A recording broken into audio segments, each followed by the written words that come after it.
Asmodee has a title that Two Gun Pixie wants to share with you. Call to Adventure.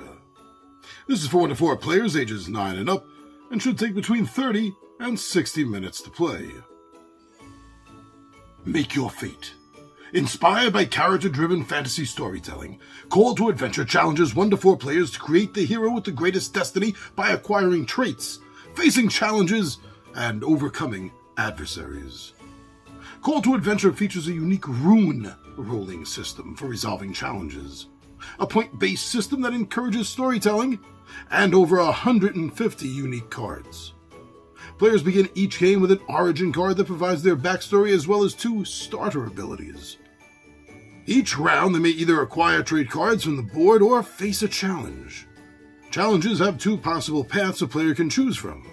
For example, players who encounter the Thieves Guild may choose to train as a spy or train as a killer. Each challenge has a difficulty that must be overcome by rolling successes on carved runes. The more a player has of the abilities required to overcome the challenge, the more runes they will be able to cast. As players' heroes grow in ability and experience, they move on to harder challenges, eventually facing deadly adversaries and acquiring more and more destiny points. The player whose hero has the highest destiny score wins the game.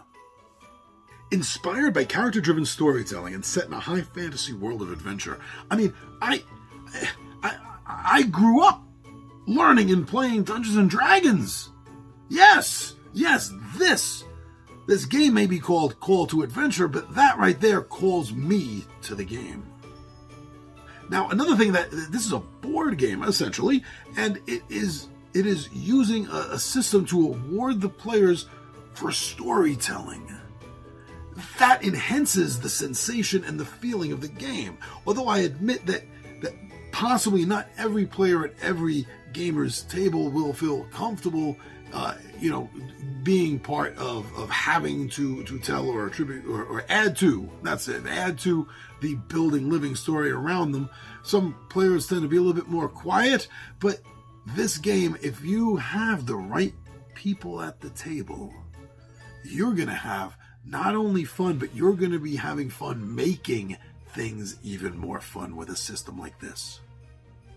Now, usually in most games, failures either have something listed on the card that tells you that something bad happens as a negative effect, or maybe even in a role-playing game, it just means that you failed, and in failing you don't get to advance, you don't get to beat the challenge, such and such and such. But in this, it has a system that is sort of in a sense rewarding you. From what I can take from what it said and from what I've been hearing about the game, that as long as you don't acquire too much, then you are able to learn from mistakes and use this knowledge to, as it says, help you push past certain difficulties, tests that you're going to be acquiring and having to complete during the course of these stories. That is a sort of touch of realism, I think, that I've never seen incorporated in a board game before.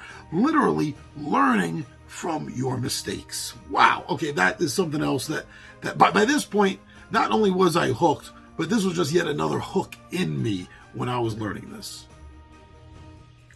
Again, with this whole thing feeling like an RPG, down to the point where your characters are building, they're learning, they're growing, they're becoming they're not just getting experience points, they're literally becoming more experienced through their trials and tribulations. I mean, I've DM'd role-playing games that didn't have this much depth from the players.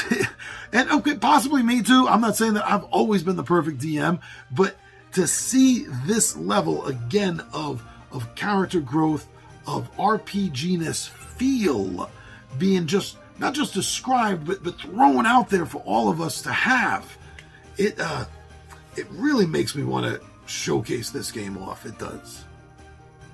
And I like the fact that also similar to an RPG, they are growing this game. As I am speaking, they have already been put out, and I am sure there are more coming out of expansions to build upon this world, to build upon this gaming experience, to literally travel new roads, to have more tales being sung by the bards and the harpists about you and your companions. This is an ever-growing game experience storytelling world. How many more adjectives do we need to throw in there? Because it is filling a lot of those niches, I think. So altogether, Call to Adventure is something it definitely has to be on my gaming radar. I hope that you have heard enough and you go out and you learn more about it, so you learn enough whether you decide whether you want this on your gaming radar or not. But please go check out by Asmodee. Go check out Call to Adventure.